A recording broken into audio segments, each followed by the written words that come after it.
Yeah. Definitely got some untapped potential. So, well, welcome everybody. I'm glad to hear that. Is anybody sick and tired of being sick and tired? Yes. Because that's kind of where we got to get to, right? Can't just kind of want to change something. We got to want it bad enough to find the information. So you're on this call, so I'm assuming that you're at least approaching that point, or why else would you be on here? Some people just like to be entertained, and maybe you'll be entertained, but I really hope, I stayed up like most of the night, you guys, because I'm really passionate about this. Good. My girlfriend is really passionate about this, and I've been really fat and I've been really healthy, and it's a lot better being healthy. I mean, everything is better.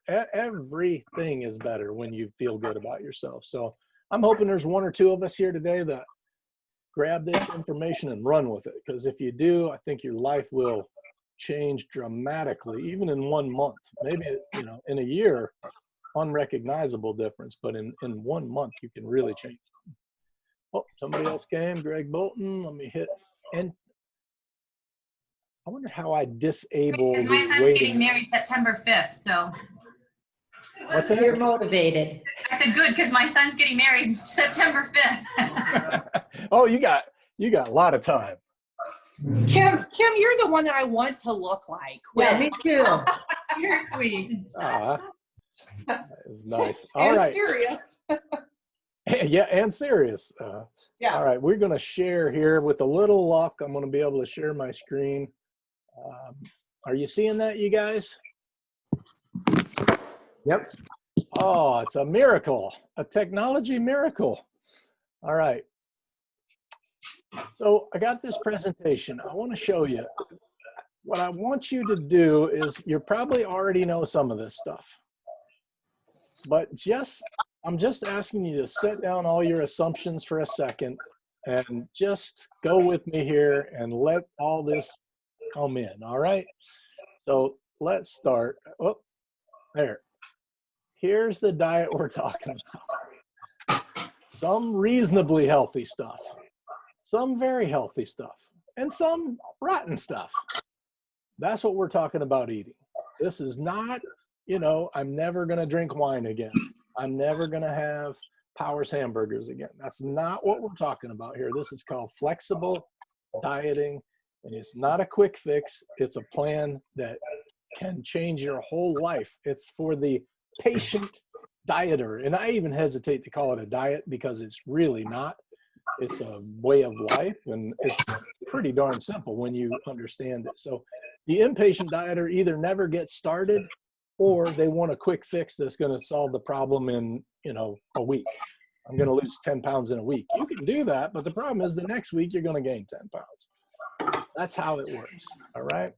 So stop me if you have questions or thoughts. Somebody's making some racket. If that's you, could you mute yourself, please? So the master cleanse, anybody heard about this?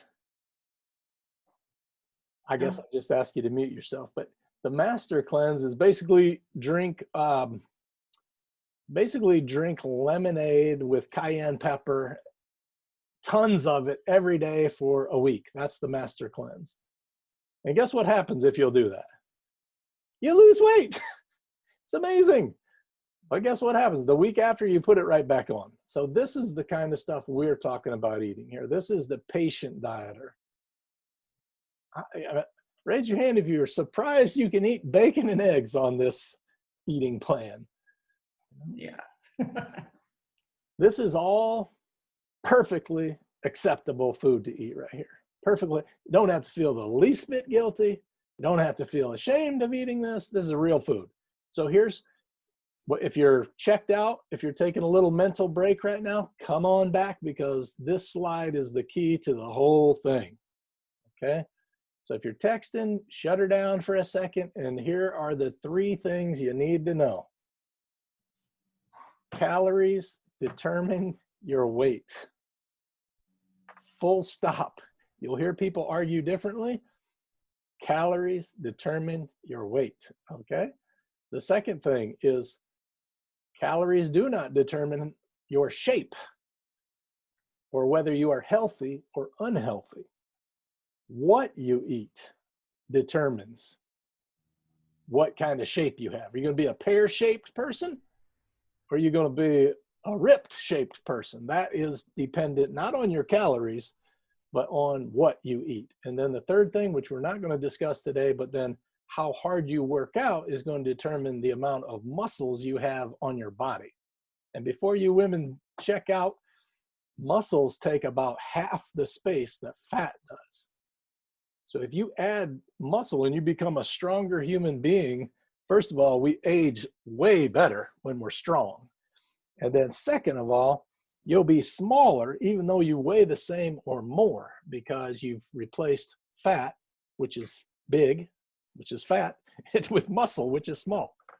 These are the three keys that we're going to look at today. Now, how many people knew that already? So. Okay. So calories determine weight.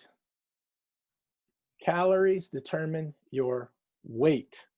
I'm going to show you a quick video here. Hopefully you can hear this and see it. When it comes up and I start playing it, I need you to shake your head if you can hear it. Let me see here. I think share computer sound. That's what I want. Say a little prayer to the technology gods that this works, you guys. Can you hear that? Ah! Woo!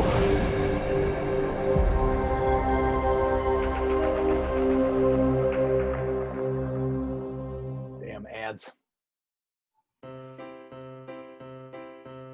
You turn on the TV and you see a commercial about a new amazing diet that promises to help you lose up to 20 pounds in 1 month.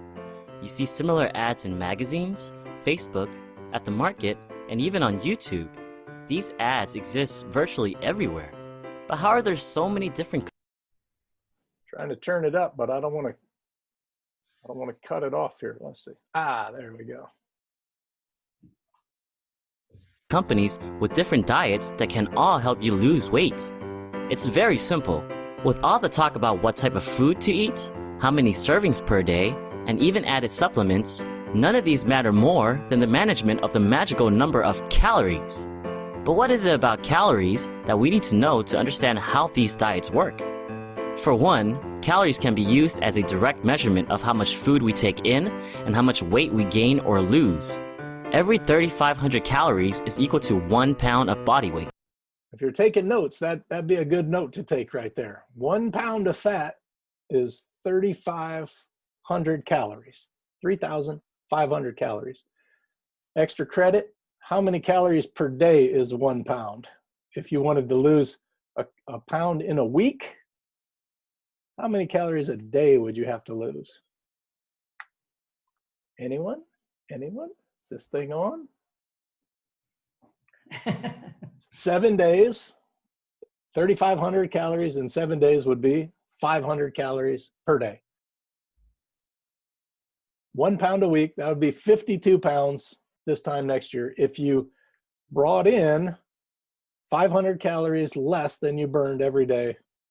On average, doesn't have to be every day, but on average, over the course of a year, you'd lose 52 pounds. Okay, 3,500 calories is 1 pound. Scientifically, calories are used as a measurement of energy or heat. It takes 1 calorie of energy in order to raise the temperature of 1 kilogram of water by 1 degree Celsius. Not important, not important. When people say they are burning calories from exercise, essentially the body is releasing heat created by the energy from calories. In order to generate weight loss results, dieting companies need to put their clients into a caloric deficit. The amount of calories the client consumes on a daily basis needs to be less than the amount of calories the client burns on a daily basis. Right here. This is the whole equation for your weight. This is it.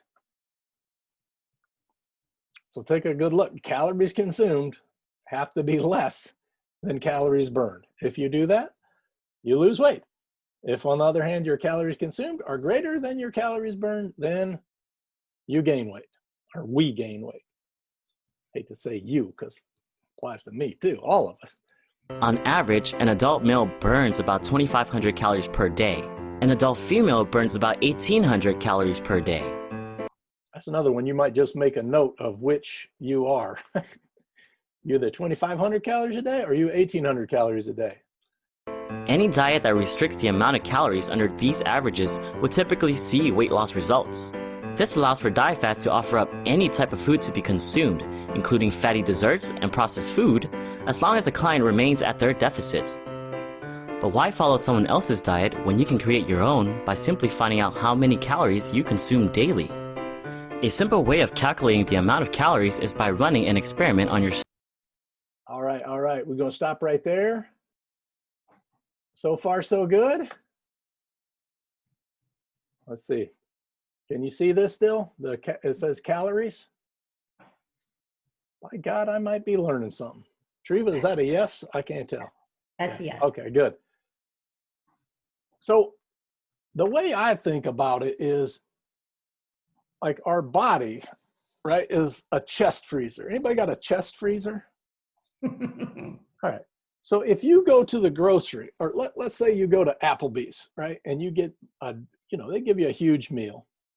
You eat half, and you take the rest home, and you put it in the chest freezer. What happens to the chest freezer if you do that every day for the next year? Keeps on getting bigger and bigger. Yeah, it fills up. It fills up. It fills up. Now, that's what happens in our body when we eat more than we can burn, is we just put it in our chest freezer. That's called our body. Our body is, you got to understand, we've been around for millions of years. And back in the day, we did not have Aldi close by. There was no Meijer to go pick up food. So our body is made to, when food is available, that we eat and eat and eat and eat, and we put it in our body's chest freezer. We store it because there might be a drought. I might, twist my ankle and I can't chase down a bison to have something to eat. So my body has to be able to not only eat food and bananas and blueberries and chicken, but it also has to say, okay, just like a chest freezer, if suddenly I got locked in my house because of coronavirus, and the only thing I can do is I don't have any food. I can't get to the grocery. All I can do is go to the chest freezer. Now, if I take stuff out of the chest freezer, all those half meals from Applebee's, and I take it out every day, guess what happens to the chest freezer over the course of a year? I'm fine. I ate well all those days, but my chest freezer is empty. The amount has gotten a lot smaller. Are you with me? Does this analogy make sense? Uh-huh. Yes. Yeah, so if we take in more, then we store it. And our body is incredible. I mean, it's fantastic if you think about it, because we can save that energy as fat for later, just like a freezer you would have in your garage. But we save it on our own person for later. Hey, Greg Bolton, what's going on over there, man? Anyway. All right, moving on. So here's what happens. This is very important. Just warming my eyes. Okay, this guy, did he lose weight? Mm-hmm. Yeah. He ate fewer calories over time and he lost weight. His body, however, is shaped exactly the same as it was. He was kind of a little pear. Well, he wasn't fat, but he was a pear shape before. He's a skinnier pear shape now. A lot of people would be, happy with that change, but they wouldn't be thrilled. Would you agree? It's like, that's not really my goal on the right-hand side there, is to look like a little skinny guy with a little teeny belly. That's not my goal. So coming back to that video we just watched, what problems, if you said, okay, it's that simple, I got to eat less than I burn, what problems do you see with that? This is the class participation part. How do you track your calories? Amen. Yes. Which calories? In or out? I'd say both. Yes, he said. Yeah. How many calories are actually coming in? You can't guess at that, especially not with some practice. Now, I got a lot of practice now, so I can guess pretty well. But until you've studied it, you really can't guess at that. How many calories are actually going out? that's hard to know. You say, okay, well, a female, 1,800 on average. Well, am I average? I don't know. I mean, is it the same for somebody that sits on the couch all day or sits at a computer doing real estate work as somebody who, you know, digs ditches for a living? Well, obviously not. You know, one day I sit at a computer all day. The next day I walk 15 miles, you know? So I don't know what's actually getting burned. And then really important, how do I know if anything is changing? Because if you look at yourself in the mirror every day, you really can't see a difference. Now, if you took a picture of yourself today and 1 month from today, yeah, you would see a major difference if in one way or another. I mean, I'm shocked sometimes when I look at old pictures of myself. I'm like, wow, you know, I didn't even know I was gaining weight or losing weight or whatever it was at the time.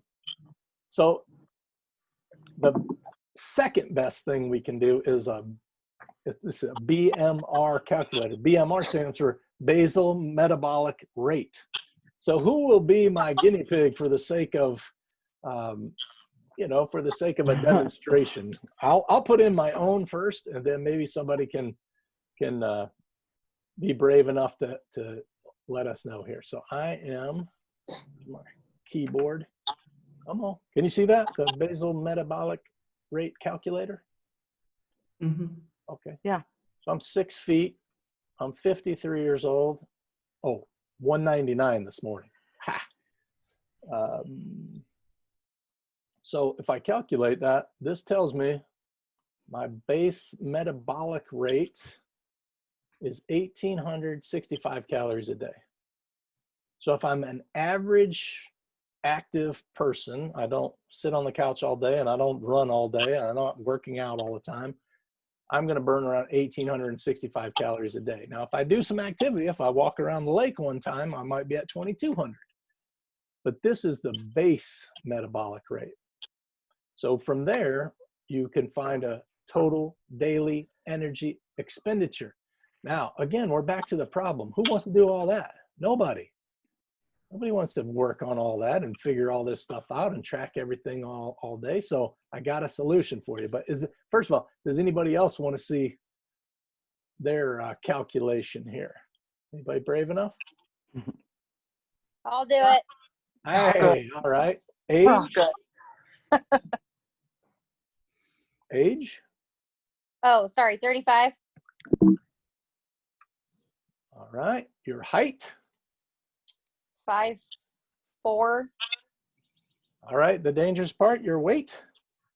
172. 172. Calculate. Thank you for participating. So if Sure. you do nothing but sit on the couch all day, you only burn 1,454 calories. Hey, Chris, you have her age wrong. Oh, thank you. Oh, this will be interesting. 1454 versus 1538. So you young whippersnapper, you got an extra 100 calories out of that. Thank you. Woo! By the way, do you know in a typical, like a Applebee's, Ruby Tuesdays, Cheesecake Factory, the average meal, do you know how much the average meal a person eats? 1538.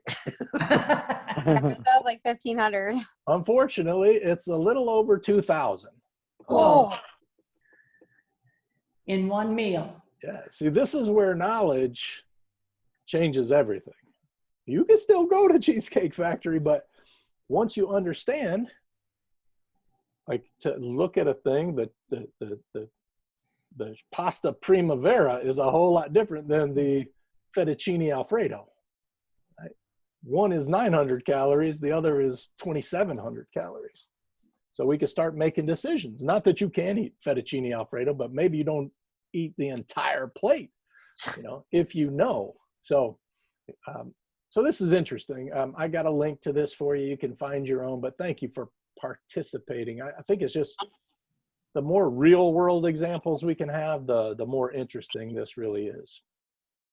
So that's the calculator. So nobody wants to fool with that, and it still doesn't solve the problem is how many calories are we actually burning. So the solution is the Fitbit. The Fitbit is freaking amazing, you guys. This thing has changed my life.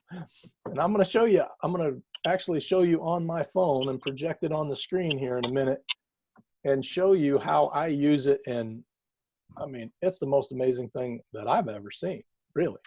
So let me show you a couple videos here. This helpful so far, by the way? This is simple. I mean, it's simple stuff, but so powerful when you actually get it, that there's only two equations: calories and what you eat, called macros, which we'll discuss in a minute here. All you have to do to lose weight and have the perfect body is to eat less. This is not our guy. How many times have you heard that tired old? That's an ad. But back to the reason we're all here. Today's video. This is actually a topic that I've been wanting to talk to you guys about for like a year now. I just have never gotten around to making this video for some reason. And that is how I lose weight using my Fitbit. So she lost 30 pounds. So she's a believer. If you lost 30 pounds with this thing, would you be a believer? And this video is not sponsored, by the way, even though I totally wouldn't mind if it was. I mean, hey Fitbit. So I want to just try to break this down in a really quick video. Don't want to hold you guys up too long. I actually still need to go to Walmart and pick up some more Power Crunch bars because I ran out. And you know that that's never a good thing. This girl needs her Power Crunch fix. So I made a video a while ago talking about how I count my macros and I use the MyFitnessPal app to figure out how. Don't freak out. She used the MyFitnessPal, which is a food tracking thing. But the Fitbit does the same thing as well as what is going out. So it tracks what's coming in. I mean, you have to put it in, but it tracks that. And then it automatically tracks how many calories you're burning. Automatically. So it knows if today I have burned 1,800 and tomorrow I burn 4,500. It knows.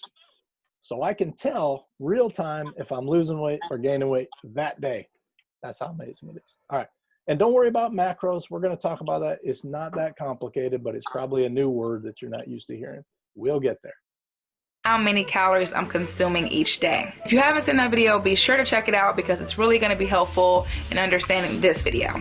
So as we all know, or you may not know, this might be new information for you. If so, you're welcome. Weight loss or fat loss is kind of like a math problem. You have your calories in, which are the calories you're eating each day, the ones you're consuming, and then you have your calories out, and those are the calories that you're burning each day. As long as those calories burned are always more than the calories consumed, you will lose fat. I like to look at it like this. There's 3,500 calories in 1 pound. So if you're in a caloric deficit of 500 calories each day, you should basically lose 1 pound a week. So here's an example. Let's say I eat 1,800 calories one day. If I want to be in a deficit of 500, that means I need to burn at least 2,300 calories. 2,300 minus 1,800 equals 500. Luckily, this math is very simple because I wasn't the best at math in school. Track the calories in with an app like MyFitnessPal, and track the calories out with a Fitbit or whatever other type of calorie tracker you like to use. Apple Watch, I don't know any other ones. Yeah, they all do the same job. And of course, you burn those calories on the Fitbit by being active and exercising. So I've always loved wearing a Fitbit because it really just holds me accountable. It makes me want to go the extra mile. If I haven't hit that calorie goal yet, by the time I get home from work, it makes me want to, go up and down the stairs a few extra times. Like, it really makes me want to push myself. Now, of course, the Fitbit and MyFitnessPal, these are all estimates. But from my experience, these estimates must be pretty close because I have seen results. So yeah, I mean, now that I've broken down how I use my Fitbit to lose weight or lose fat, I want to talk specifically about my Fitbit. I own the Fitbit also with heart rate. Well, a Fitbit, you may be asking yourself, how much does it cost? It costs between $99 and $200. I suppose there's probably a designer one that could cost a whole lot more if you were crazy, but basic one, $99. So I know for some people may be a lot of money, but for $200-300, you can have everything you need to lose all the weight you ever want and keep at your ideal weight at forever after. So I went with this Fitbit because it's small, it's not big and bulky. I think it blends really well with my other accessories, and it's something that I can just rock every day, and it's not a big distraction. Except for some strange reason, my friends force me to take it off when we go out. They're like, Paige, you don't need to wear your Fitbit to the club. And I'm like, do you know how many calories you burn when you dance? Like, and you know, my best friend had the nerve to make me take my Fitbit off for her wedding. Who knows how many steps I missed walking down the aisle to the altar. I can't take myself seriously. I'm just kidding, guys. I didn't mind taking it off. I know she's gonna watch this and be like, I'm not sure if they've released a newer one since I bought mine in March 27th. So you get the idea. I don't want to beat a dead horse there, but this is a good example of how motivating it is to have this silly thing on your arm. You really do. You're like, oh man, I ate 2,600 calories. I got to get to 3,100. You know, I got to get to 3,100 calories burned, and I'm only at 2,700 right now. I can't tell you how many times now I've been walking around the house, or I go walk around the yard or something, just because I want to meet my daily goal. It's super motivating. And you can have friends on here too. Like if Greg and I were going to go up against each other, we can be friends, and I can see how many steps he has, how many calories, and he can see how many I did. So if you're a competitive person, you can compete with somebody like that. That's not my thing, but you can do that. So, all right, back to the presentation here. All right, so this one, I want to show you this one first. I know I'm showing other people's videos, but I just want you to understand, it's not just me talking about this. This is the real deal. Nationwide, there's tons of people using this thing. I'm going to speed this one up a little bit.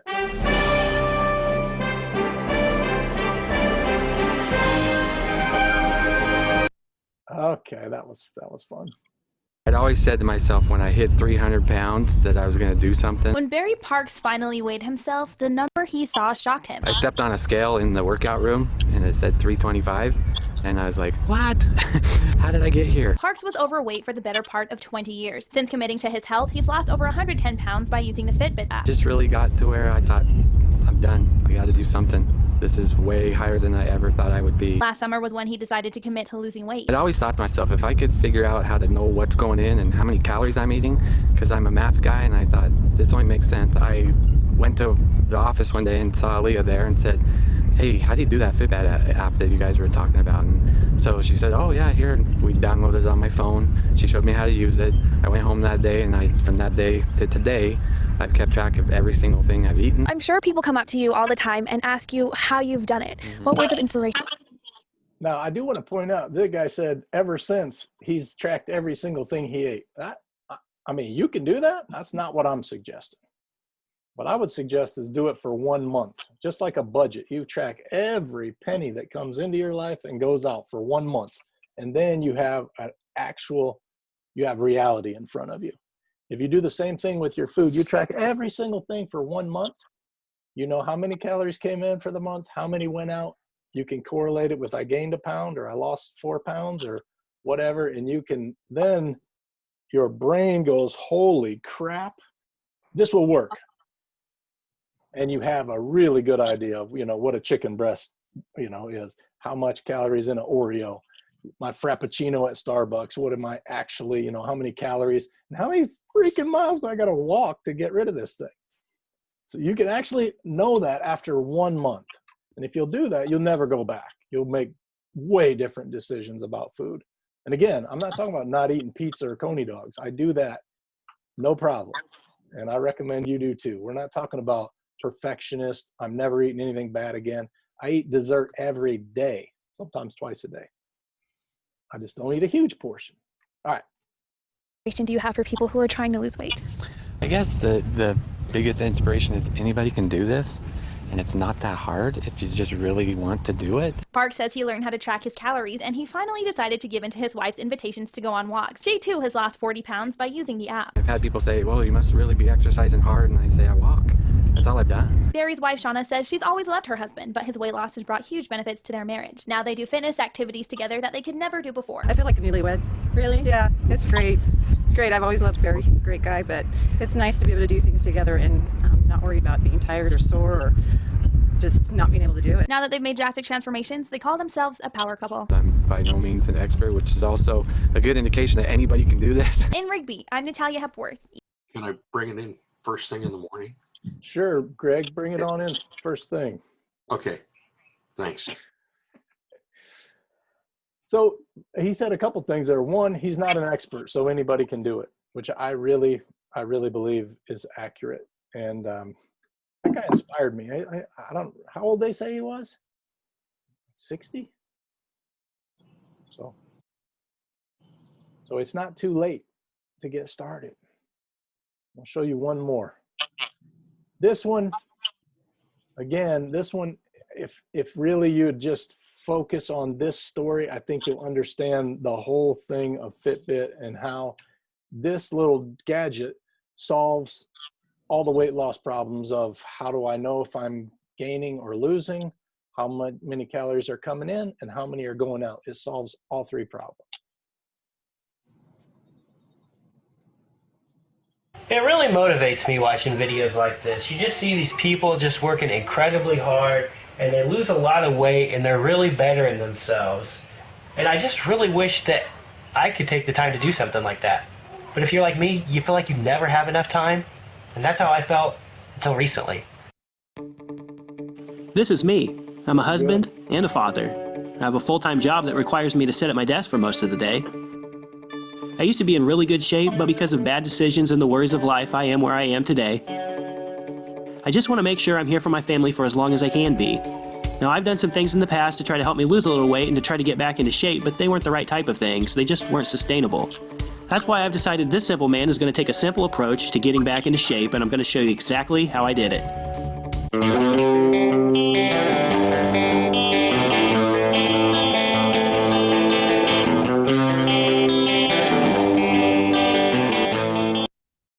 This about my lifestyle. That's when I decided I needed to audit myself so I can come up with a plan going forward. That's why I decided to get a Fitbit. In case you're not familiar with a Fitbit, it's basically a pedometer that counts your steps and estimates how many calories you've burned for a day. It also has an app that's really useful, and it can actually help you track a whole lot more. Here's what I found out about myself. On a typical day, I would take anywhere from 6,000 to 8,000 steps. If I was lucky, I would drink maybe 32 ounces of water. That's roughly 100 milliliters. I would eat anywhere between 2,600 and 3,400 calories a day. My basal metabolic rate was 1,993, which basically means if I did absolutely nothing each day, my body would still burn 1,993 calories to maintain the same size.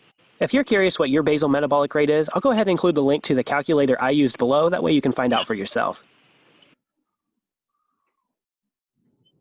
So my body burns 1,993 calories every day regardless of my activity level. After you add in the amount that I move around, we'll say 7,500 steps, for example, it bumps that number up to roughly 2,425 calories a day to maintain. But I'm eating roughly 3,000 calories a day. Honestly, 3,000 calories can come on pretty quick once you start to really pay attention to them. So I have a calorie surplus of 575 calories per day, roughly. Now, this can vary wildly. So what happens if you have this is extra credit, if you have a 575 calorie deficit every day, what happens? Lose weight. I'm sorry, a surplus, not a deficit, a surplus. He was eating 575 more than he was using. So 1 pound a week is, anybody remember? Yep. 500, yeah, 500 a day.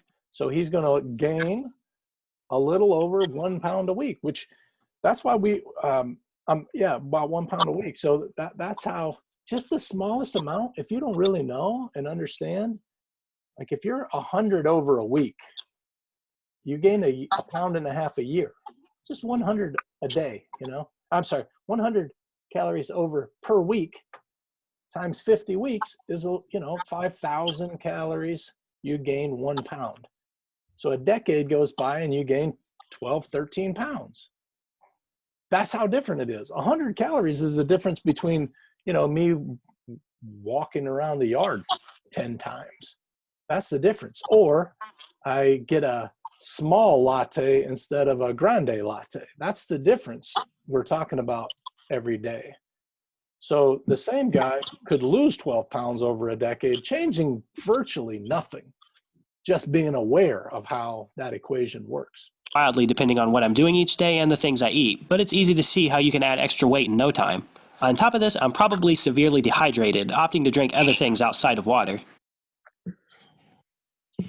While the thought of joining a gym and going all out sounds appealing, I know myself, and after 2 weeks I'd be burnt out, not to mention the money and time.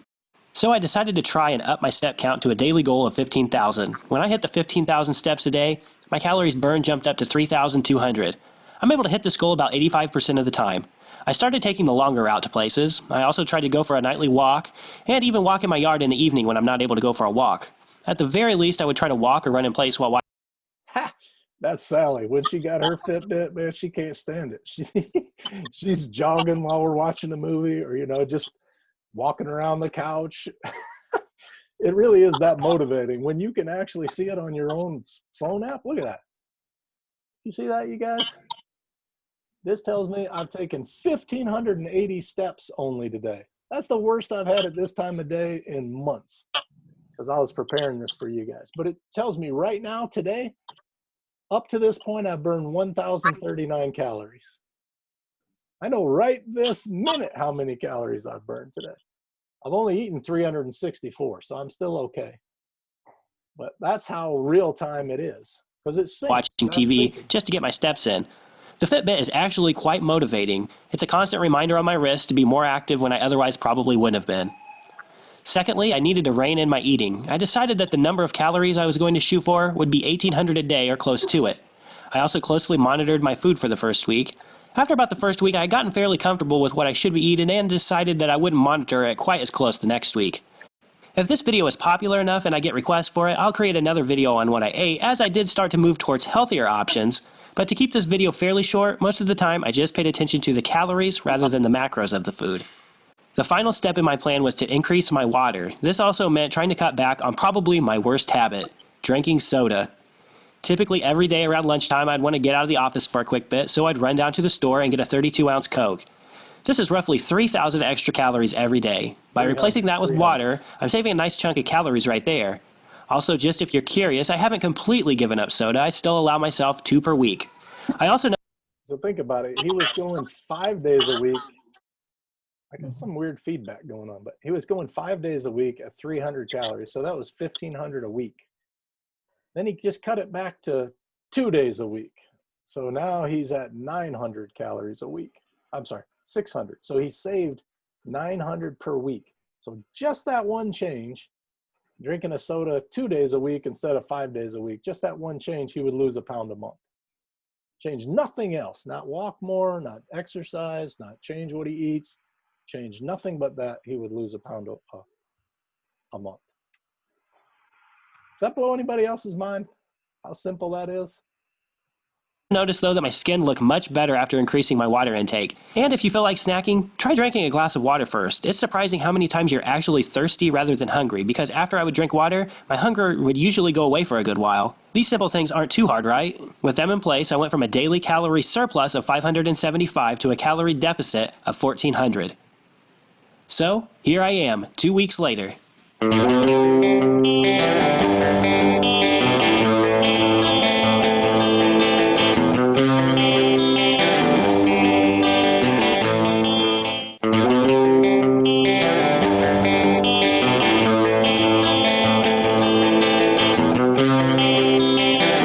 So, here I am, 2 weeks later.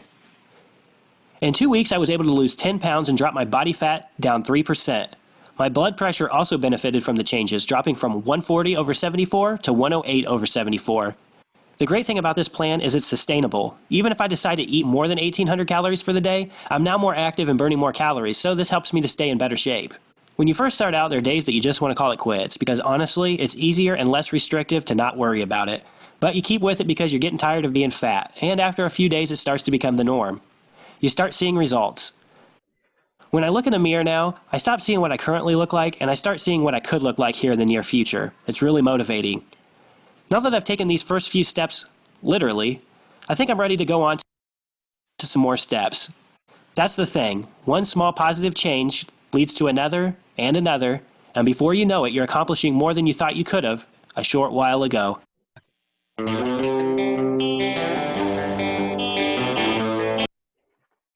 That's so cool. And that's really boils down how simple this is. So this guy, he posted an update.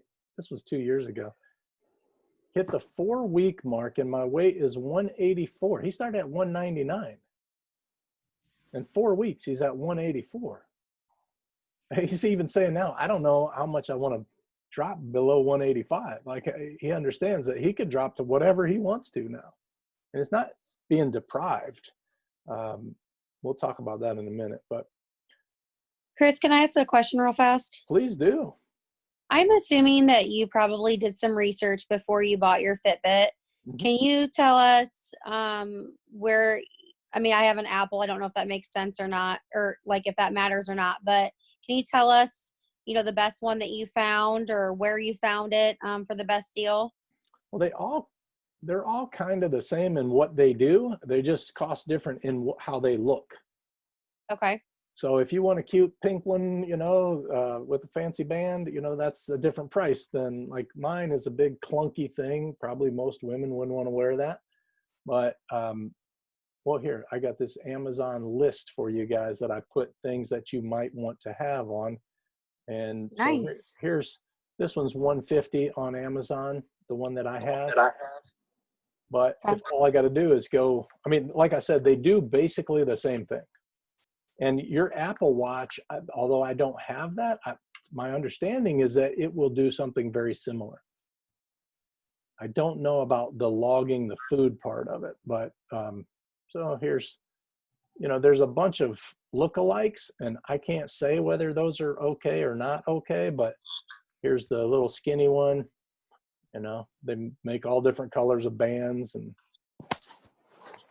the other cool thing is they got tons of different watch faces. So it doesn't have to look like this. Mine, I don't know if you can see, you know, you could just have a funky watch face or anything you want on the watch face. Basically, here's one with a little gorilla or something on the watch face.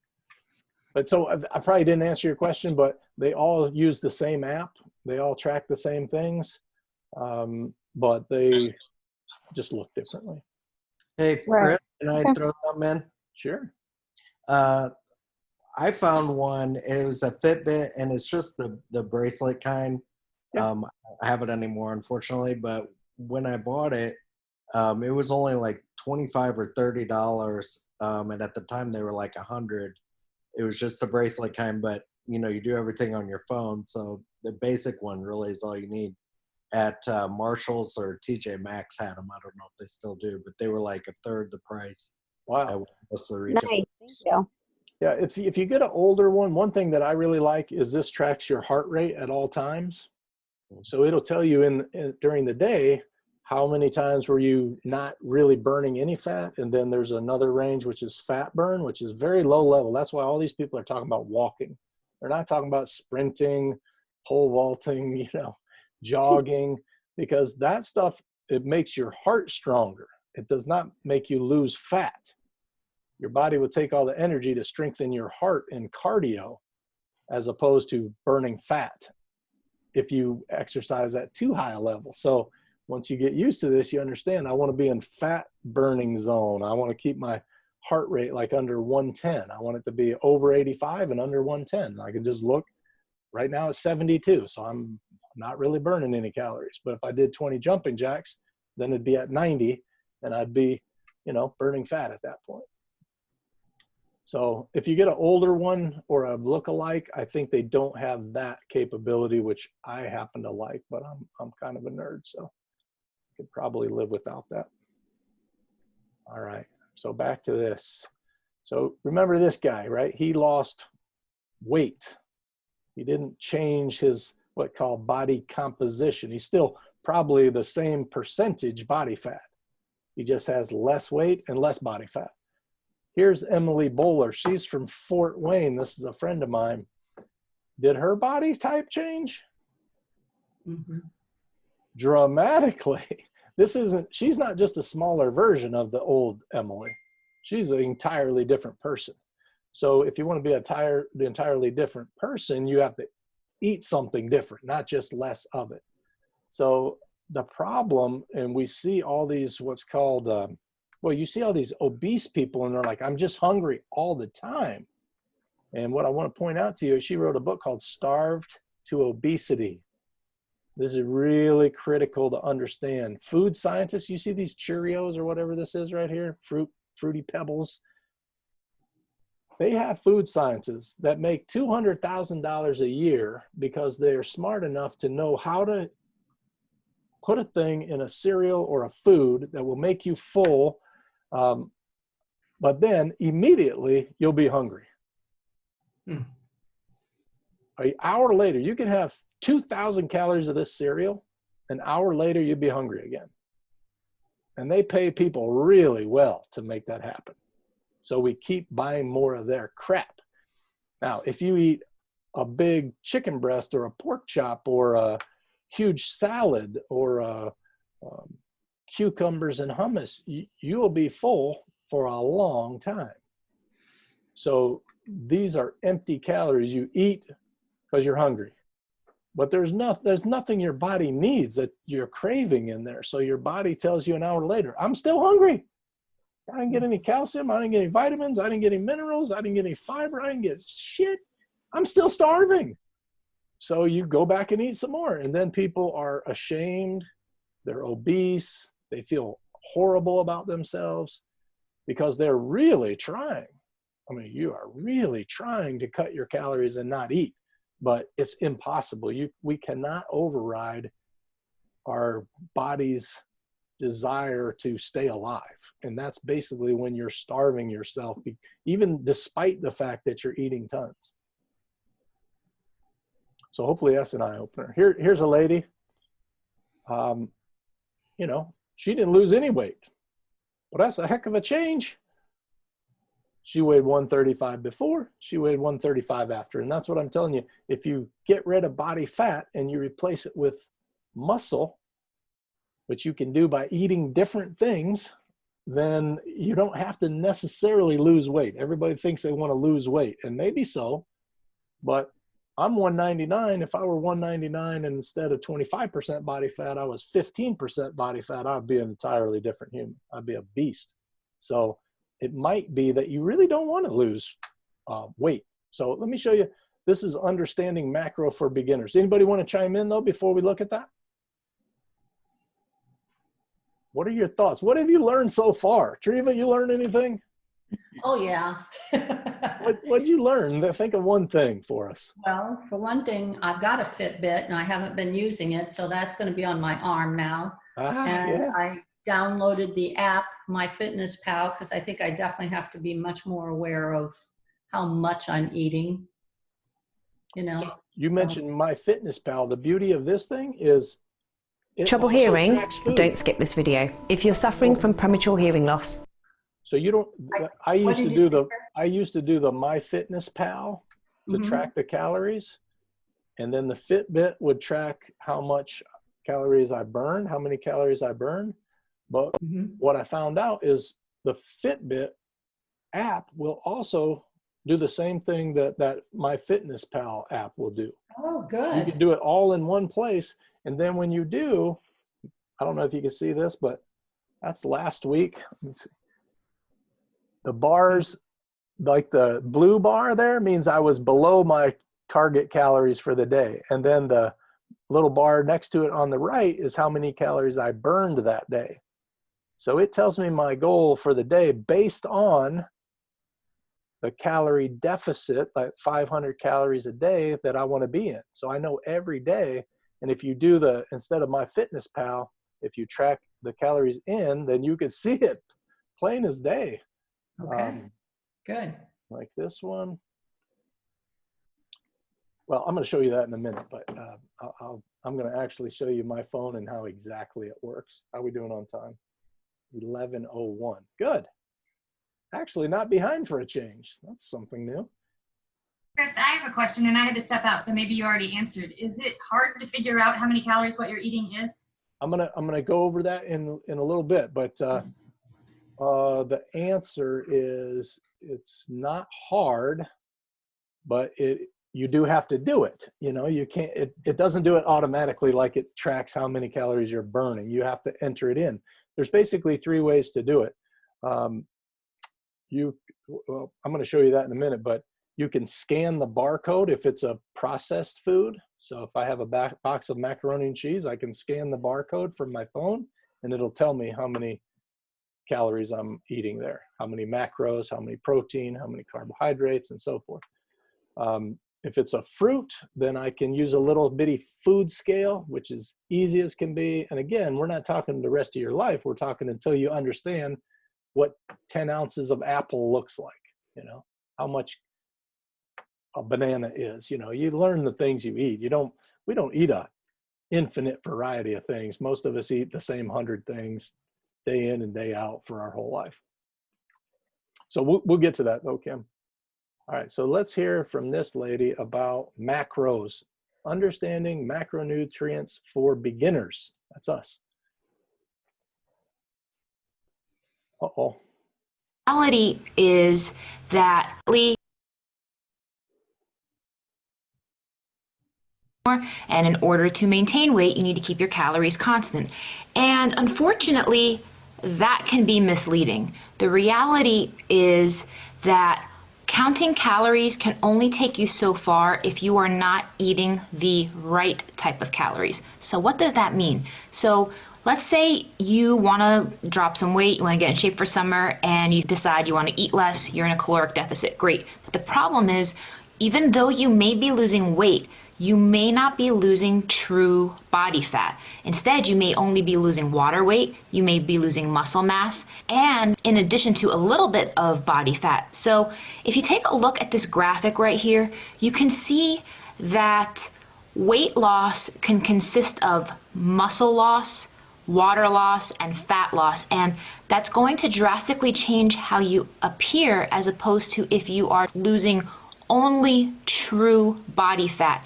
And I wanted to walk you guys through a few of these photos of some clients showing that fat loss is so much more substantial than weight loss. You can see in this photo right here that this person has only lost a total of 5 pounds. How much weight did she lose? 5 pounds. 5 pounds.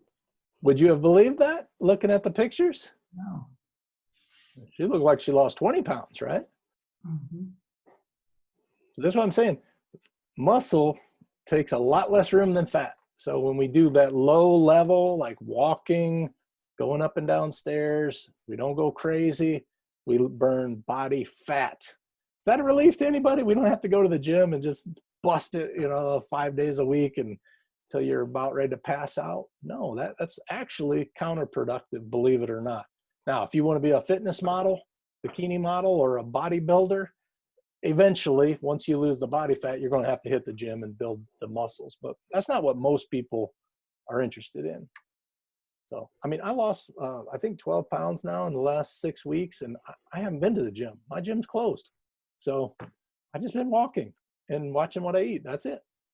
But you can see that there is a substantial amount of difference in the way that this person looks in the torso and in the underarm area, the arms, the legs, all over, because while the person may not have lost a lot of pounds on the scale, if you are losing true body fat, it's going to drastically change the way your body looks. Likewise, this is another person who is a Gauge Girl training client and only actually lost a total of 2 pounds. However, because those pounds were from body fat and that person was able to regain some muscle mass, you can see a complete transformation in the body composition of this person. The thing— Does that blow your mind?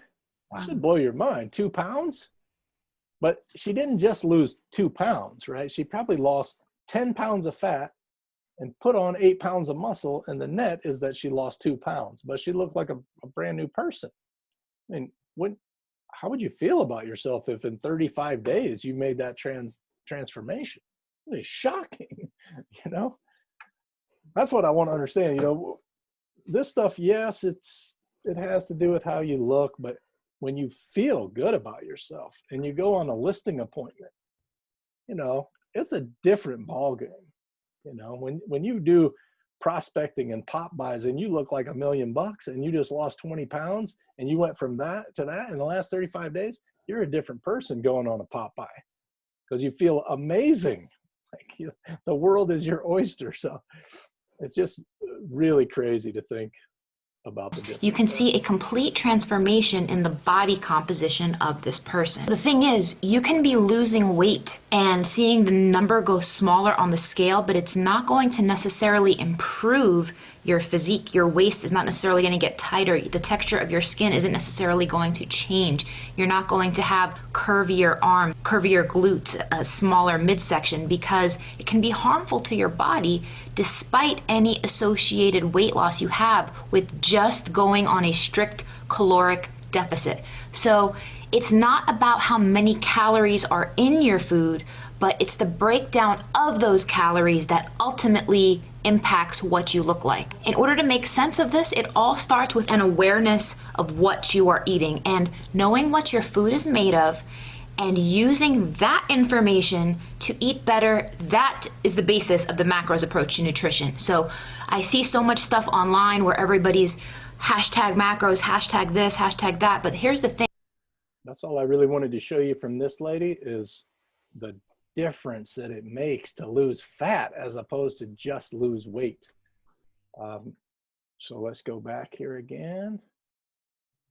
All right, so macros. So here, you know, here are some body types, right? So this, how much effort you suppose this takes to get to 4% body fat for a man? That's you guys, that is damn near impossible. That is extraordinary. You have to track every single thing, you know, how much protein, how much carbs. And this guy over here at 25+%, you don't have to track anything. You know, you'll get here naturally. If you track nothing, you pay no attention, I guarantee you all us guys can tell you that's where we'll end up. No problem. Your body would take care of it for you. So somewhere in the middle here, you know, I'm a big believer in the 80-20 rule. And I think the 80-20 rule, if we pay attention to 80% of the important stuff, then you're going to end up here in the middle somewhere. I don't know. For me, I'm thrilled. 15% body fat for a man, I'm thrilled with that. I don't need to be a bodybuilder. I'm not going to any competitions. I just want to feel good. You know, I want to be able to do activities. For a woman, 20 to 24% is typically, you know, what a woman would consider. She'd be really proud of, you know, your body if you were 20 to 24%. So this stuff, this is not what we're talking about. These extreme cases over here, if you want to do that, fine, but you're going to need more than a Fitbit for that. You're going to need a personal trainer, a dietitian. Anisha in our office, I don't know if she's on the call. She signed up, but she was a bikini competitor. She's not on here. I would have her talk. She was a bikini competitor, and she can tell you to get in this shape right here, which is the shape she was in, it's an insane amount of work. Nobody on this call wants to do the work that it takes to be looking like this. And, you know, unless you're going to competition, why would you do that anyway? Like the difference, this you can do probably in paying attention 3 hours a week. This, probably 23 hours a week. This, I mean, this is even a bad example. I don't know that anybody wants to look like this. This person doesn't look healthy. In my opinion, that would be, you know, just starving yourself. Who wants to look like you're starved? So, you know, so you got to decide where do I want to be? What do I want to set my goal at on body fat percentage? Well, something's funny going on. So the 80-20 rule, you know, 80-20 rule just says that out of all the food I eat, roughly 80% of my calories are going to come from minimally processed whole foods, stuff that nature made, right? You look at this stuff, it basically came out of nature. If you look at this stuff, it basically came out of a factory.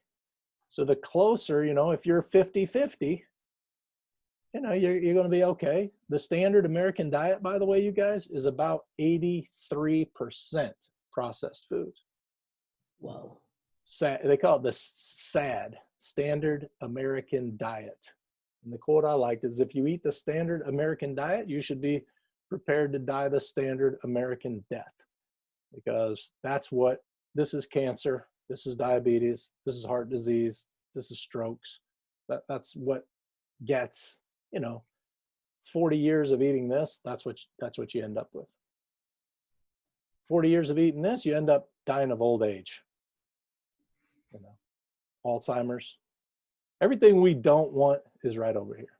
So you just have to make a decision.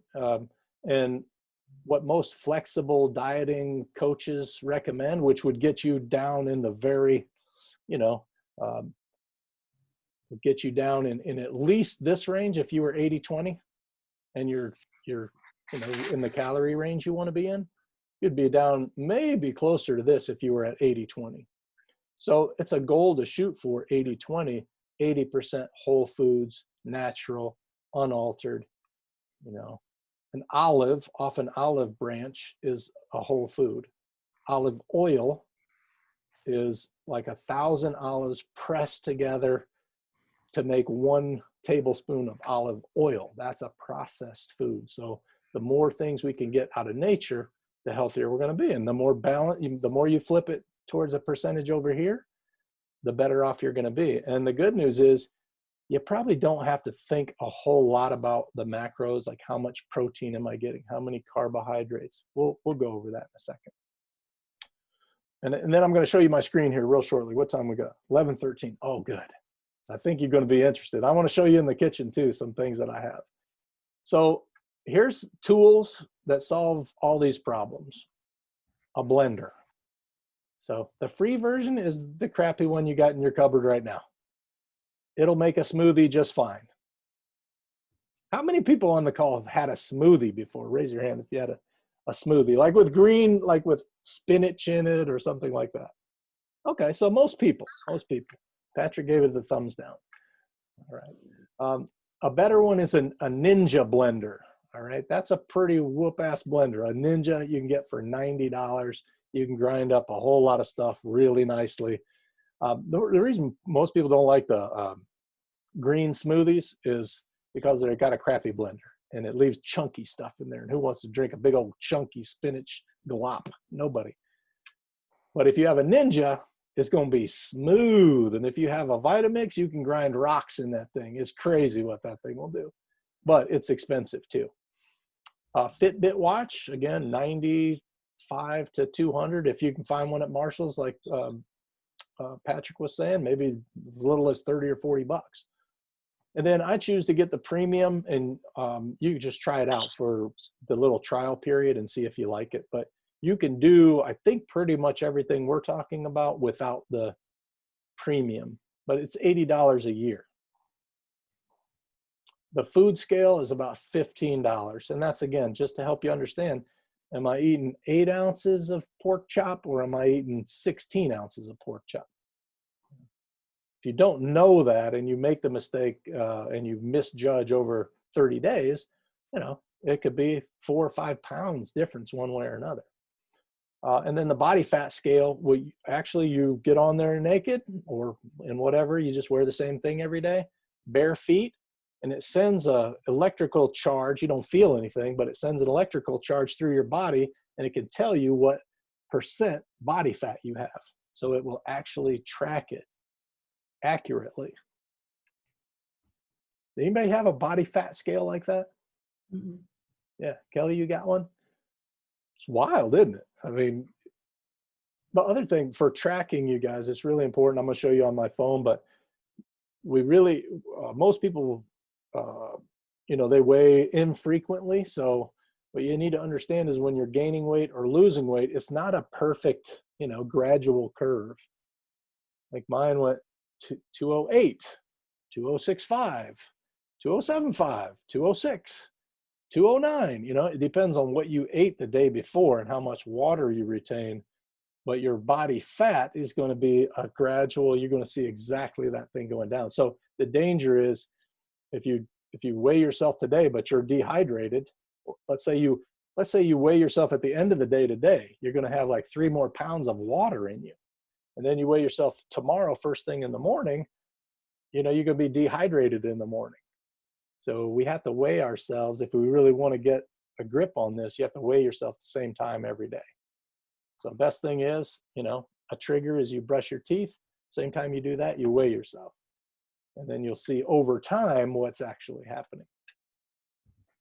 So the demo, you guys ready for a demo? I'm ready. We've done this before, but we're going to give it a try. So I'm going to stop sharing this screen. And say a prayer to the technology gods here. And I am going to attempt, oh, where'd my thing go? Share screen, iPhone via AirPlay. Let's go. Come on. Share. Screen mirror.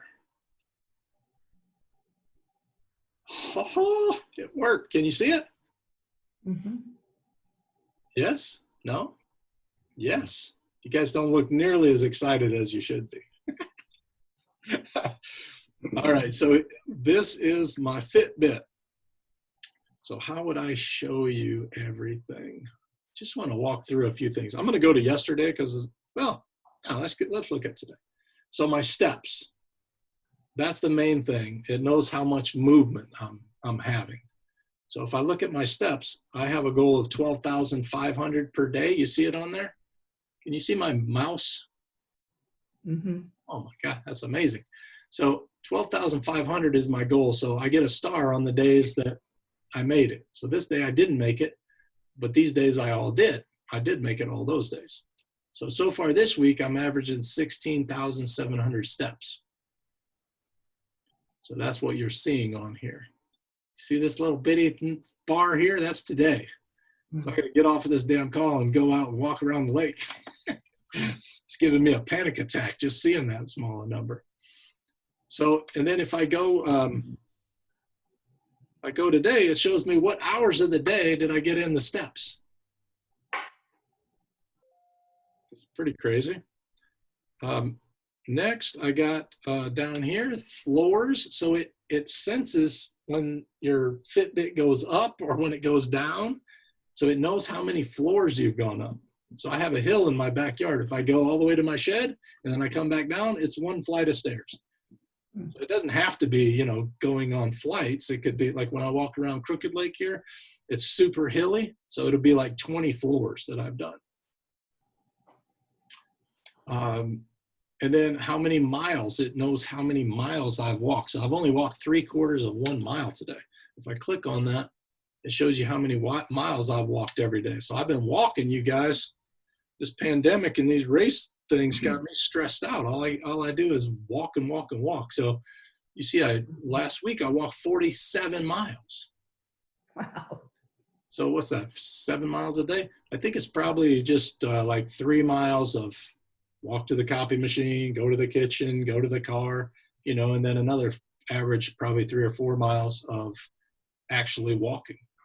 Pretty much every morning I've been walking, 6:30 to 7:15, 7:30, something like that. So the calories. So this is what's super interesting. This is calories burned. Now it knows based on my heart rate, my age, my weight, and my number of steps, it knows how much calories I'm burning, how many calories I'm burning. So unlike the MyFitnessPal, which somebody mentioned earlier, there, if I want to know how many calories, I've got to log in that I went for a bike ride, for 30 minutes at 12 miles an hour, and it'll calculate it, and then I got to add it manually. This thing knows. I don't even have to tell it I'm on a bike. I don't have to tell it, because if my heart rate went from 70 to 100 and I went so many miles, it figures out the calories, and it's pretty darn close. So then if I go to the gym and my heart rate's elevated because I'm doing deadlifts for a while, It knows if I'm, you know, playing catch with Sally's daughter in the backyard. It knows that my heart rate is elevated, so it burns more calories. So this is the calorie tracking. Let's see here. If I hit this, so last week I burned on average 3369 calories. Somebody write that down real quick. 3369 average last week. Oops. Okay. And I can see calories. So I can also see, come on, for the month. So last month I burned average 3296 average per day. I could, you understand how powerful that is? I could never track that in a million years. If I spent an hour a day, I would never be able to track that and actually know how many calories I burn. But now I have a very accurate number. So then I can look at how many calories in. Same thing. If I look at a month, what month have I got here? May. I just started halfway through tracking my calories in this thing. So I don't have a good way to tell for the month. Dang it. That was going to be super helpful. Maybe for the week I can do it. All right. So let's look calories in versus calories out. April, May. Let's look at this last, okay, so last week, calories in versus calories out. So you see the difference, right? Each one of these, that's how many calories in, that's how many calories I burned. So I took in, let's say 1,700. You guys with me? Mm-hmm. I burned 3,200. So that's 1,500 calorie deficit, right? Mm-hmm. How much weight did I lose that day? Just under half a pound, right? Mm-hmm. That's motivating. So motivating that the next day I ate a ton. I ate 2,800 calories and I burned still 3,200. So I still was under, but I set a goal to be, my goal actually, because I'm seeing how, if it makes me hungry, is to be 1,000 under every day. So that'd be lose 2 pounds a week. Well, 9 pounds a month. So next day, you know, pretty big deficit. I think yesterday I had quite a deficit. Yeah. Again, I ate 2,000 yesterday and I burned 3,500. So another almost a half a pound just yesterday. Then if I look here, it tells me my macros, right? We didn't talk a lot about that, but the macros, there are 3 macros, you guys. There's protein, that's chicken, meat, nuts. I mean, all foods have, well, not all foods, but a lot of foods like broccoli has protein. A lot of protein, actually, but you'd have to eat an awful lot of it to get all your protein. So most people get some kind of protein powder because if you want to reshape your body, the key is eat more protein because that's what you build muscle and organs and brain and everything. That's protein. Most people get about 1/3 of the protein that they should get.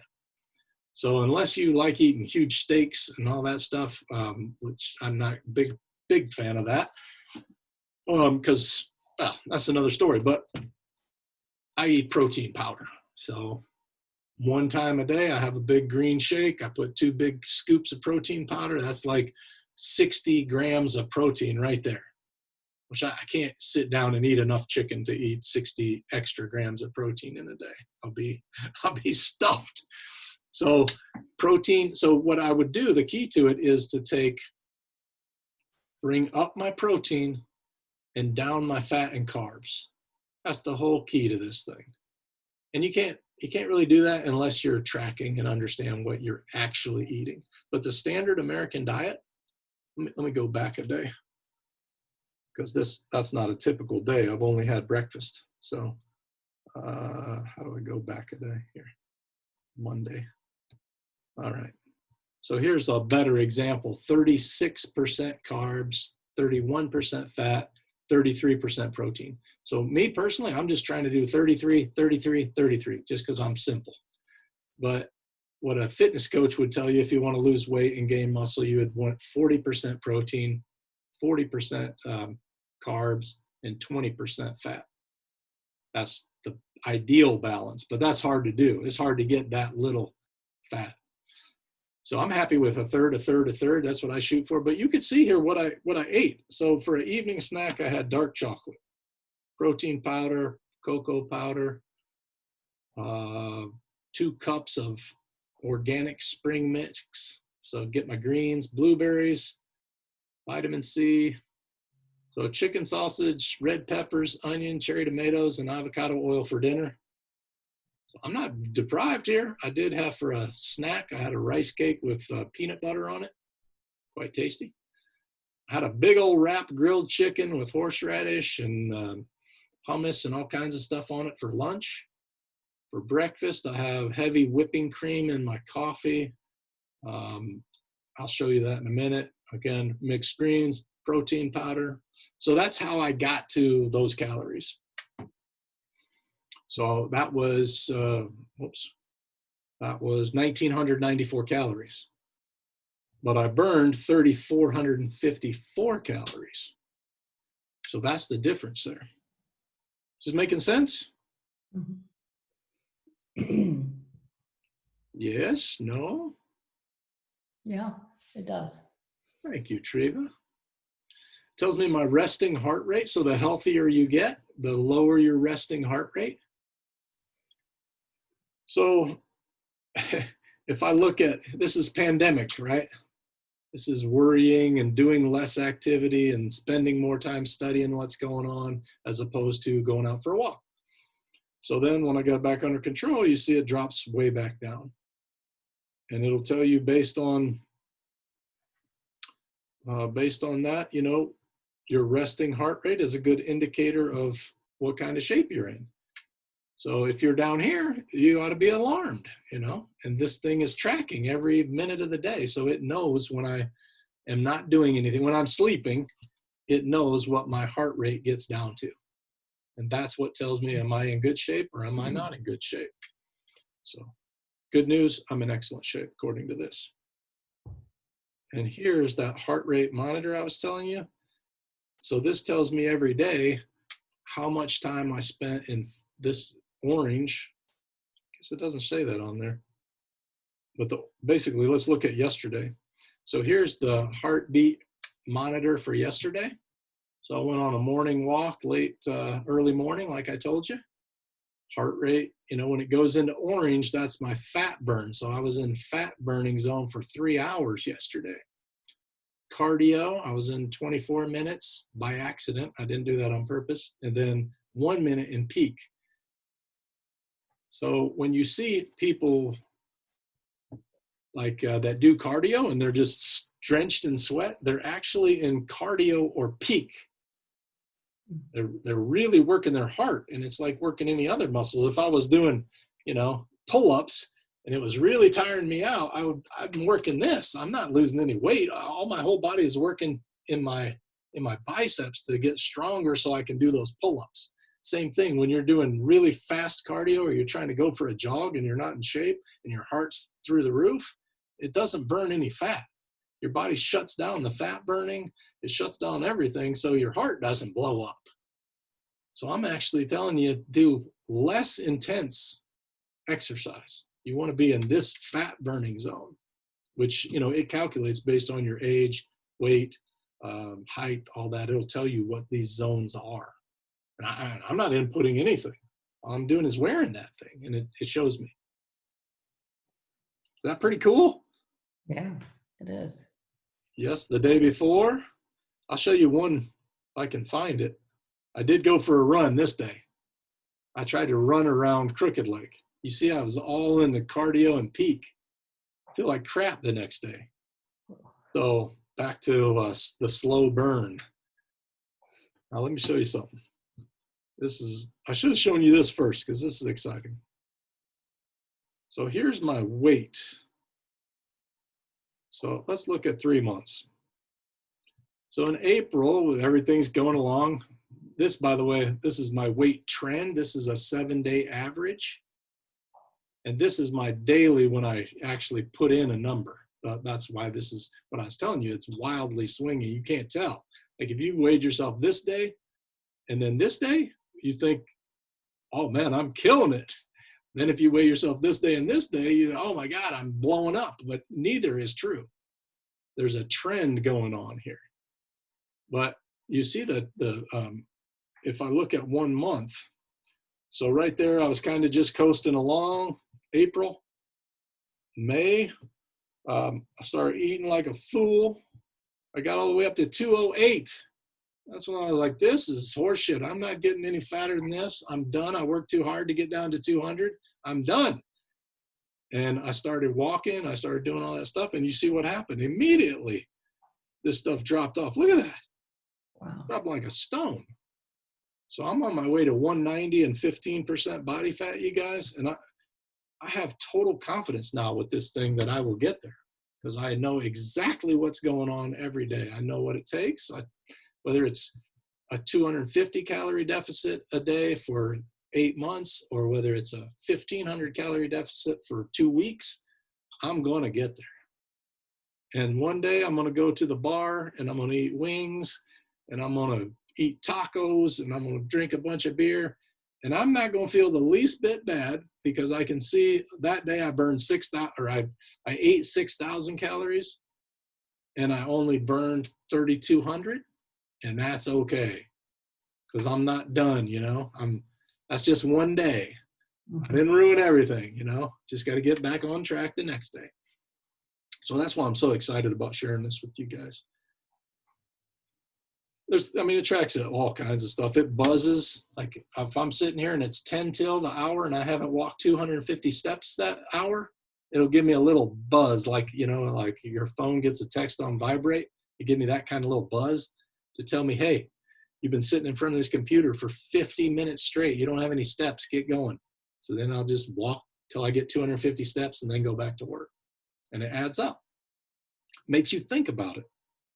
All right. Now, this, I don't know how this is going to work, but I'm going to try it. Let me show you behind the curtain. Whoop. Let's see what happens here.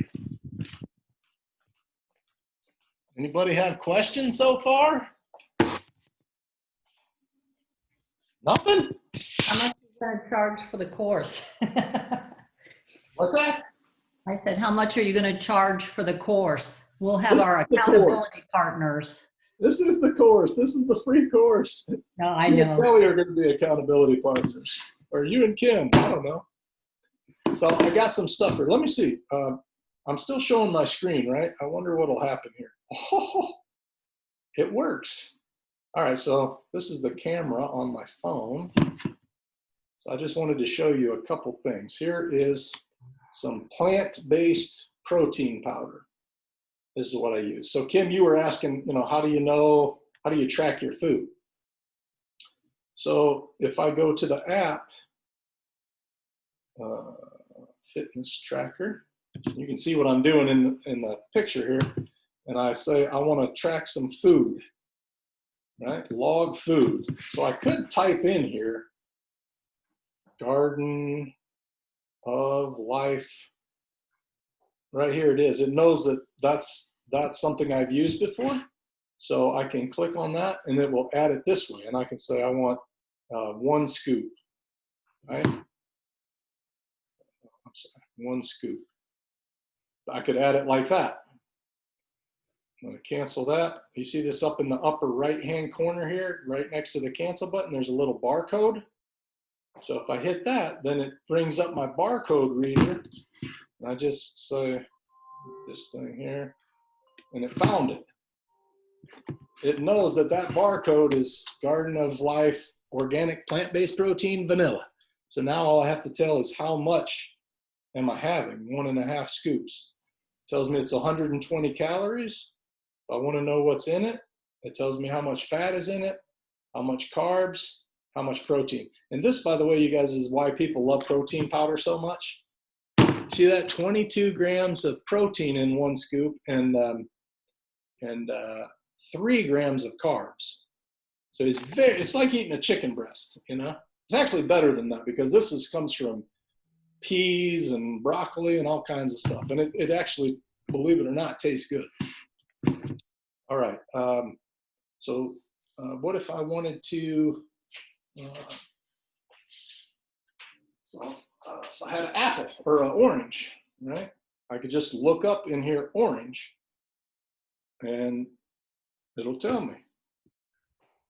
And then once I've used it, here's a raw orange, one fruit. I can change it to kilograms, pounds. If I'm really, you know, if I really want to be crazy, then I can peel this and put it in my little food scale, which let me show you. This is what the food scale looks like right here. So you say, oh, this is kind of a pain, right? I put on this to put my orange in, and now I got a 207 grams bowl, and I'm going to put this in, and it's going to say 600 grams, and then I got to take the 200 off. So check this out. If I put on the bowl that I'm going to use, or plate or whatever, and then I hit tear, then it goes back to 0. It knows that I have a bowl on there. So now if I put something in, it measures only what's in the bowl. How cool is that, you guys? That is nice. So same thing, you know, if I had chicken or like mangoes. If I wanted these mangoes, if I wanted to put that in there, I could find out how much I have. Same thing, blueberries. These, if I wanted to scan this in, I would just open it up, say I want to add food. That example, this one came in a box, it doesn't have it, so I'd have to look that one up. But once you've looked it up, it keeps it in your recently used. Bud Light Lime of this barcode, all I gotta do is scan that, and it'll enter in the information. So what else do I want to show you?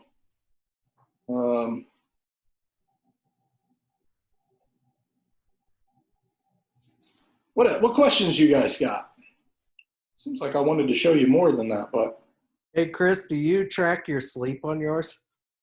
Yeah, I do. All you got to do, I mean, I don't do anything to track it except leave it on my arm. Right. It knows once I've been sitting still for a little bit that. I always thought it was interesting, like if I was restless, to kind of go back and look at what I ate and maybe when I ate it. And oh, yeah, that's interesting. Correlations to like how well I slept versus like what I did that previous day. So here it gives me a sleep score based on how long I slept and how restless I was. So here's my highest one. This one shows me I was in deep sleep for, if I go down here, I think it'll show me. It's pretty small there, but I was awake 12% of the night. I was in REM sleep 19%. I was in light sleep 49% and deep sleep 20%. So this thing will actually tell me all about my sleep. So that was my best sleep. And then last night was probably one of my worst ones because and said I was up all night. That's not true. I was at a time of sleep 5 hours, 52 minutes. So you see, when I go to sleep, for some reason, I go straight into deep sleep. Kind of interesting. Apparently that's not true for everybody, but yeah, so you can start saying, well, what did I eat? And did I sleep well or did I not sleep well? And if I, like my sister, she has a thing with peppers, lectins, that if she eats like a green pepper, it will mess her up. She can't sleep all night. So she can figure something out like that from this. This is the vitamins, guys. I'll show you. All right, I can't remember which camera is looking. This here is my vitamin. That's my compost pile, by the way. Garden. This is the Vitamix Killer Blender right here. You guys have already made a smoothie. I was going to make a smoothie for you, but if you already made one, I won't bore you with it. The Vitamixers are awesome. I can attest for that. Yeah, this thing, I'm telling you, I could put this statue right here. I could put this sucker in there and it would grind it up. That's ridiculous. And it has a lifetime warranty. These are, I think, about $450 at Costco. I have an all metal one. Yeah. So where you have plastic, mine's all metal. You could probably plutonium in there and grind it up. I don't even know. I do have a question for everybody. So I know somebody that has been getting a lot of redness, especially in the evening time after they eat. The doctor can't figure out, they don't know exactly what it's from. Does anybody else experience that when they eat certain things, or has anybody else had that experience? Sounds like a food allergy to me. Have you been to an allergist? Well, but it's like, it's very, very often. Like, Yeah, it could be eggs, could be milk, could be a kind of pepper, could be anything. grain. Okay. So a food allergist like Dr. Smith's in town, S-M-I-T-S, he could run some tests. They actually prick you on the back and they give you a little tiniest injection of broccoli and eggs and, you know, these different things. And then whichever spot swells up on your back, that's the thing you're allergic to. Right. Okay. Pretty wild. Yeah, I didn't think about allergies. I know you were talking about your sister with the peppers and stuff, but they only really get it like in the evening time, you know, when their body starts to rest and things like that. Yeah, I'm no doctor, but I take a big guess that that's going to be a food allergy of some kind, and they'll figure out, oh yeah, I do eat chocolate in the evening. Could relate to medicine. Could, yeah. That's what we thought, but yeah, the doctor said that they didn't think that was that. So I was like, well, this is weird. So I just didn't know if anybody else had it, but thank you guys. Sure. I'll show you this. This is super high protein, no sugar. Most beef jerky has sugar. I know some people don't want to eat meat, and that's fine, but I don't mind. 4.5 servings in this, and it's 70 calories, no carbs, 13 grams of protein. Protein, by the way, if we didn't say it, it keeps you way fuller than carbs. If I eat these Ritz crackers, I'm going to be hungry real quick. If I eat this, I'm going to be full for a while. Same thing, avocado, a lot of healthy fat in there, but very high calorie, like 350 calories just for that little guy. This, I wanted to show you, instead of sugar, I used to have the creamer, you know, the French vanilla creamer, you guys. I was addicted to that stuff. And what I found out when I started tracking is I was eating like, I would have maybe 3 cups of coffee, and each one had 2 tablespoons of that creamer in it. So I was like taking 6 to 8, it was 250 calories a day. And then sometimes I would add some sugar on top of that just to make it extra good. So I found this liquid stevia. This is a stevia plant. I don't know if you can see that, but there's no fat, no carbs, no nothing in there. And it's actually good. And then I put just 1 tablespoon of every whipping cream. 1 teaspoon of this is 1/4 of a tablespoon. That's like 10 calories. And the stevia together, to me, that's way better than that French vanilla creamer. And I don't know if you guys know, but the French vanilla creamer gives you horrible breath. Horrible. So if you do that instead, you'll be better. I want to show you this. What time is it?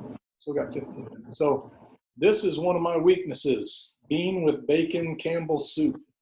This is in the Tony Dog category of bad things for you, but you can eat it occasionally. So how many calories in a bowl of this soup? Can you guys see?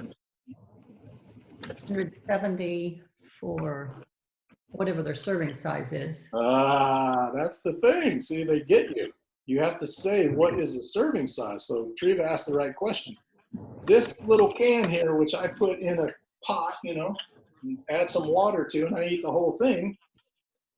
It's 170 calories per serving, but there are 2.5 servings in this can.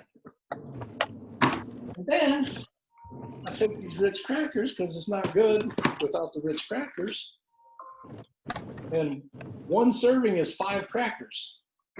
So I'll probably put 3 servings of this, so that's another 240 calories. So here I got 170, 340, got 400 and some. So I got 600, 600 and some calories for my bowl of soup. This right here, oh, this is good. This is good, you guys. Right here, you see that huge? This is not the little bitty one. This is the huge salad container. Guess how many calories in this entire container? 10. Close. This thing, show you just how crazy this is. See my massive salad bowl right here? It's not a normal bowl. This is a huge bowl. So this here, it's 1 serving of lettuce. See how big that is? It's huge. That's 1 serving. This is 5 servings in this container, which I'm not even sure that's 1 serving, but a serving is 25 calories. So this entire thing is 125 calories. Now, if I take this here, I don't even have a good example because I don't buy the really rotten. But if I put 2 tablespoons of this on it, 2 tablespoons is 150 calories. And like 2 tablespoons of this is more calories than the entire salad, even if I put some onions on there and carrots and whatever other thing and made a huge salad. Yeah, any kind of olive oil. This one is the one I like, Choice Blend. It's avocado and coconut oil together. But 1 tablespoon is 120 to 130 calories. 1 tablespoon. 1 tablespoon is nothing. You could easily put 4 or 5 tablespoons on here if you weren't careful. And that would be 500 calories. So that's why it pays to really, be careful with this stuff. All right, I'm going to shut this off. Do anybody have questions on the app that I can show you still? Oh, it looks great. I just have to get in there and explore it. It really is unbelievable. So, I set goals for each thing. It keeps track. Somehow it knew I biked. I didn't tell it that, but it knew I was biking that day. Walking. So it knows how many days out of, I set a goal that I want to get some exercise 5 days out of 7, and it keeps track of that for me. So we're 1 day in, and I got 1 day of exercise this week. Let me show you this real quick. My arm just buzzed. So my arm buzzed, so it tells me I got 71 steps left. It's 10 till. I need to get 71 steps. So now, let's see. Okay. Start walking. Tells me how many steps I got this hour. My goal is 250. For some reason, it's not. I think I got too many things going. It's not counting. There it goes. So it's telling me real time how many steps I have. If the dog barks and chases you, you'll get more steps in. I'll definitely get more steps. I think that's all I want to show you on this. That little button, this shows you how many active minutes you've had in a day. So I had 97 active minutes average last week. My record, guess what my record is in steps for 1 day? Woo. 30,000 steps in 1 day. That's 14 miles walking. Must have been really stressed that day. All right, we're gonna finish this up, this presentation, and get you guys back to doing your thing. Whoops. Bear with me, I'm not used to doing this from my kitchen counter surrounded by salad and and everything else.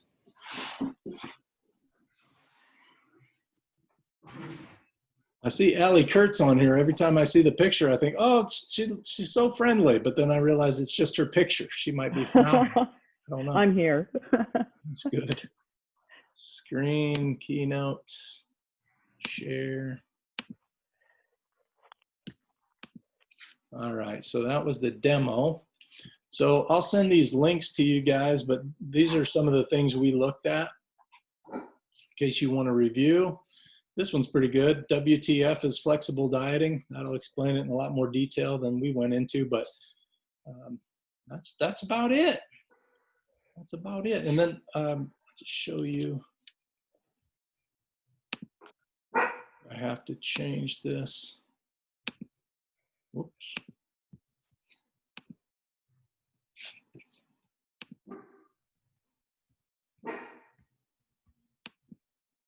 So again, I made this list. That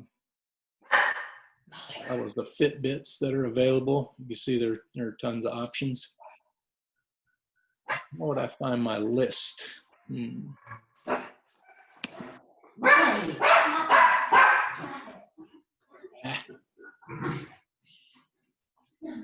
see my list.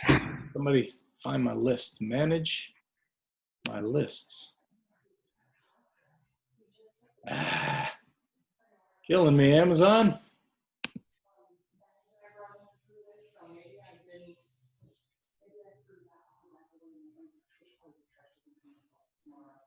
It's not my lists.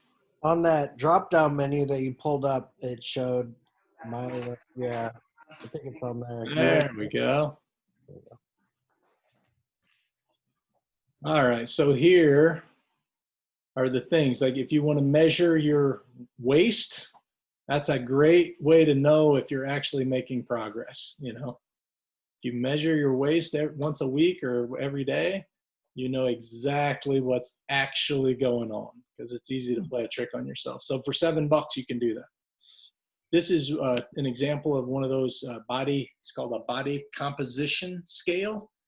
And again, these sync with the app. I don't have one that syncs with the app, but for $40, it'll enter, right into your app what, your body fat, your weight, all that stuff. I don't know that that's necessary, but yeah, you just step on here and it tells you, hey, your body fat percent is this, your weight is that much. Pretty slick.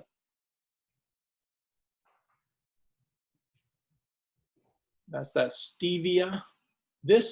That little bottle, this one, supposedly 590 servings. Wow. So that one's 295 servings. I think a serving is actually like 5 drops. And it's just as sweet as one sugar packet. And it's legit sweet, really sweet. There's the Fitbit. Some people, when they're just getting started, or some people always, find it easier. They don't want to track every meal if they make something different all the time. So they would make 6 chicken breasts all at once, pound of rice, 2 pounds of broccoli, and then they put it in one of these storage containers, and you just, put 10 containers in the freezer, and you take one out when you need it. There's the kitchen, there's the scale. It's not the exact one I use, but $14. And the Vitamix, if you get a reconditioned one, which I'm perfectly fine with, that'll work great. It's about $300. But again, if you're not convinced you're going to stick with this, then maybe the Ninja would just be fine. That's it, you guys. That's all I got for you. What are your thoughts? Tell me something you learned today. I want to hear from Kim, Patrick. I want to hear from everybody. What's one thought you have after all this? Patrick, start us off, man. Well, I guess a lot of this is just a refresher for me because I learned a lot about this. I had a friend who was really big in nutrition and gave me a lot of tips. And he helped me a ton. I just need to get back on it and commit to it. But one thing that he taught me that really helped me is I was one that would always get hungry at night and thought that I couldn't eat at night. And you can, as long as it's protein, because especially when you're working out, it's great because your body rebuilds muscle and it can just use that as a fuel source to rebuild yourself while you sleep, and that way you're not going to bed hungry too. So Yeah, I mean, what the science actually shows pretty clearly now in the last 5 years is it doesn't matter what you eat and when you eat it. You can eat all 2,000 calories at 9 o'clock at night, and it makes zero difference as opposed to 9 o'clock in the morning. It's how much you put in over the course of the day and how much you burn during the course of the day. So that should give people even more comfort to know that you don't have to time your meals. You hear about intermittent fasting. You guys have probably heard of it, where you have they call it a compressed eating window. Some people eat one meal a day only, and they have a massive meal one time a day. Some people, bodybuilders, eat 6 times a day, small meals. It doesn't matter. Your body is smart enough after millions of years to put all the calories to use. If it doesn't put them to use, it saves them for later. So yeah, but a lot of people have a problem with evening eating. And if you track during the day, what I found is I'm not depriving myself. You can lower the calories that you eat reasonably and increase the amount of activity in your day reasonably. And the change is massive. I mean, if you eat 500 calories less and you work out you walk 500 calories more, problem solved. I mean, 90% of people will lose weight if they just do that. Reva, what's your thought? Well, I think I better go get my Fitbit out and make sure the battery's still real strong and get going. Oh, that's a good point. The battery lasts about a week, and it'll send you a notice about 1 day ahead of it running out. And it's a USB cord, and you plug it in and you can charge it. It takes about, I think, an hour to charge from 0 all the way up to 100, and then it lasts a week. So I used to wear it all the time, and then Joe got me a watch for Christmas. So then, of course, I started wearing the watch, and the Fitbit hasn't been worn for a while. So you'd think it was a good thing to wear a present, but no. Back to the Fitbit. I've just found, I knew most of this stuff, but I still went up and down a lot until I got this Fitbit, and it's so motivating. I don't know if I'm addicted to it or what. It could be, but I'd rather be addicted to that than lithium or whatever. But I can't go a day without walking or getting my 12.5. It's very rewarding and reassuring that what you're doing is a benefit. So I remember just, being almost infatuated with mine when I first got it. Yeah, it's crazy. Kim, what are your thoughts? You're on mute there, by the way. Been looking at the Fitbits to see, because I think I'm definitely motivated. I had actually signed up for like Weight Watchers on an app on my phone to try to track what I was eating, because I was trying to eat better calories. But I think the Fitbit's a better idea.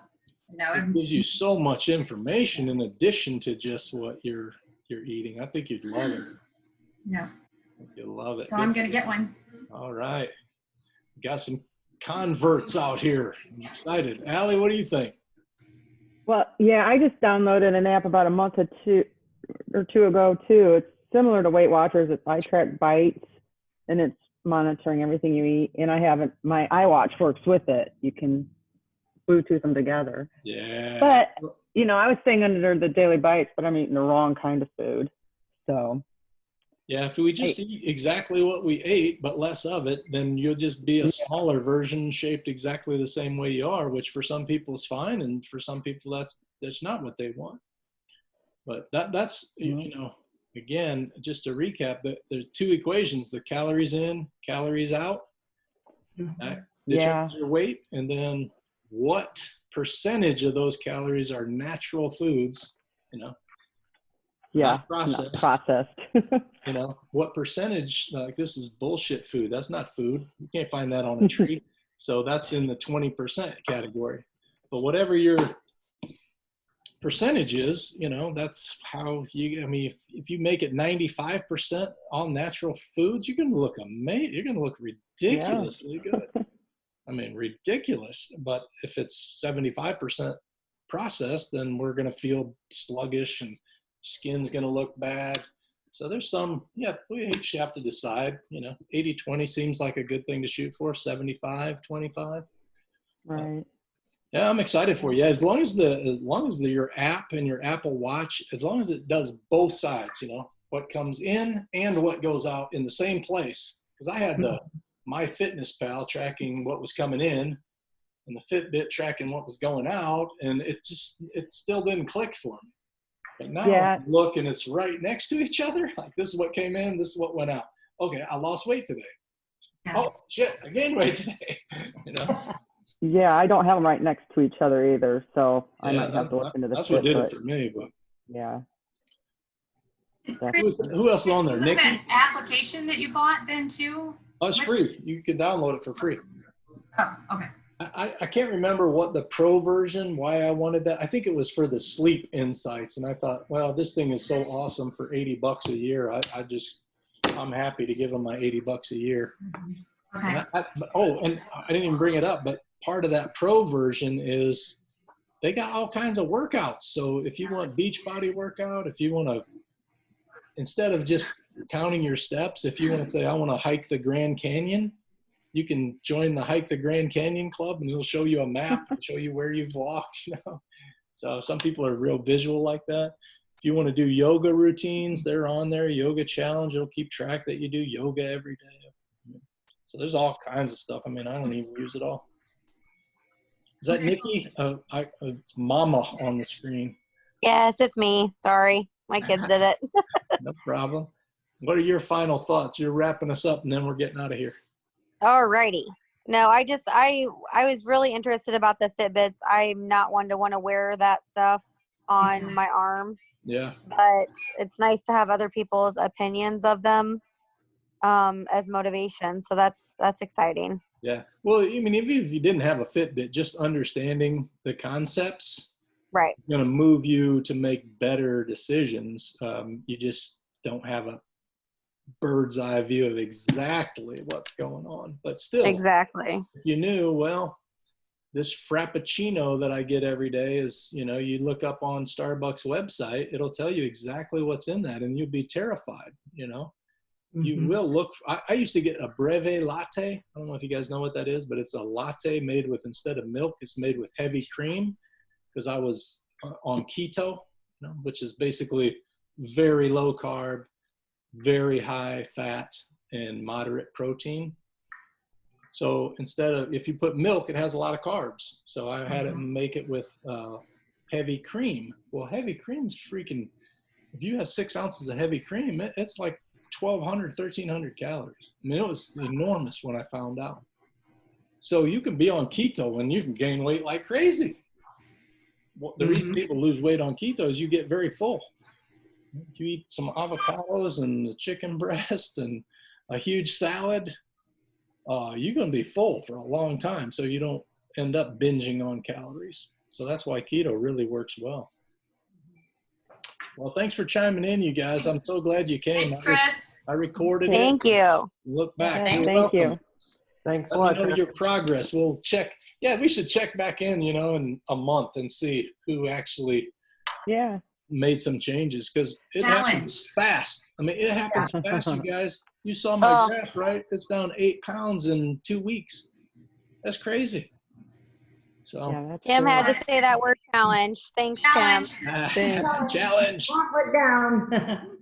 All right, you guys have a good one. Challenges. Thanks, See ya. Chris. All right, thank you. Bye.